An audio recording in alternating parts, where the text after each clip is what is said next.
Well, good morning. Today is Sunday. It's November the 7th. And just a few minutes before I step into the pulpit here at Hillsdale, and I wanted to give you today's devotional. The title is, What Beautiful Feet, My Love. And our scripture reading, 2 chapters from the Song of Solomon, chapter 6 and chapter 7. Now, we are continuing our love story. Solomon's bride has been dreaming that she has searched for her husband throughout the city. Now, not knowing she was the bride of the king, the watchmen or the guards of the city mistreated her in her dreams. And the daughters of Jerusalem scoffed when she said, "But find my beloved, tell him that I am sick of love," or that is love sick. Of course, this was a dream, and none would dare mistreat the wife of the king. Now that brings us to Song of Solomon, chapter 6. And we ask the question, who is this wonderful, beautiful bride? Now, through the eyes of pure love, in chapter 5, 10 through 16, the bride had described Solomon's physical appearance to the maidens of Jerusalem, who asked, at least in her dream in chapter 6 and verse 1, "Whither is thy beloved gone? O thou fairest among women, whither is thy beloved turned aside, that we may seek him with thee?" That is, that we might help you find him.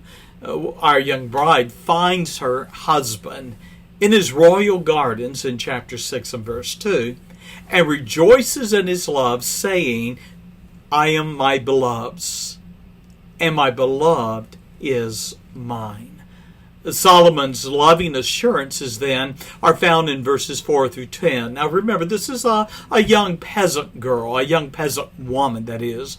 She's not used to the court and this sense of royalty and the pressures of being the bride of the king. And so Solomon the king extols her beauty and compares her to 2 beautiful walled cities of Israel in verse 4. And then looking into her eyes, he found he was captivated by her eyes, chapter 5, and her hair thick and flowing. He gushes over her and he assures her she would be preferred more than a harem. Why? For she, unlike any other woman, was undefiled.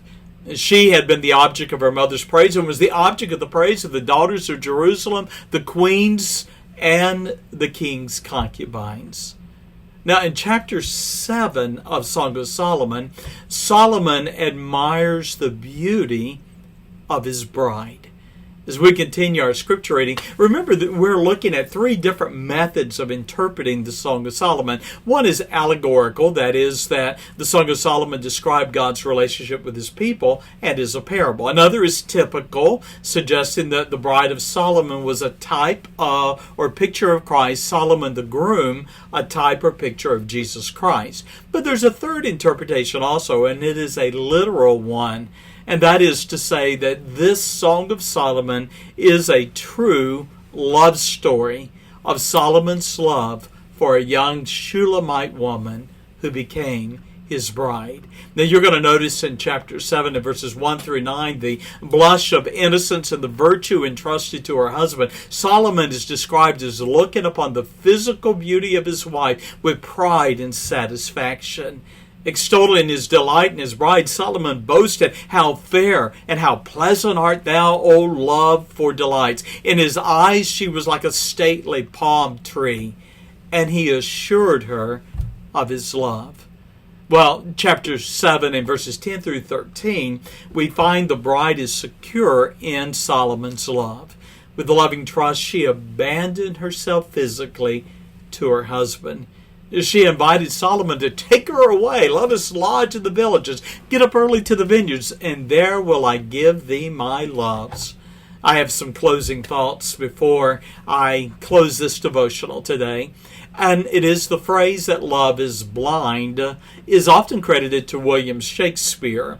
Another author by the name of Milton Chaucer wrote in 1405, "Love is blind all day and may not see."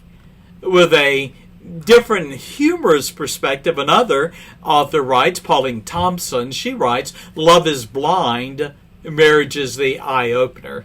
Now, permit me to close with an observation of my own. Solomon was certainly not blind, for not one detail of his young wife's beauty escaped his eye. From her sandaled feet to the long locks of her hair, he prized her beauty.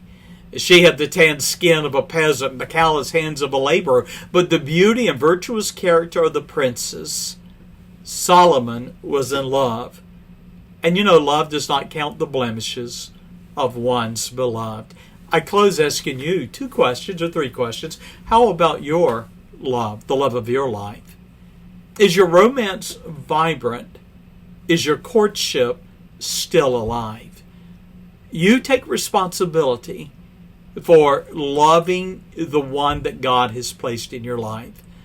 Remember, love is blind in the sense that it doesn't count the faults, the failures, and the blemishes. And you would be wise to do the same. God bless it. Bye-bye.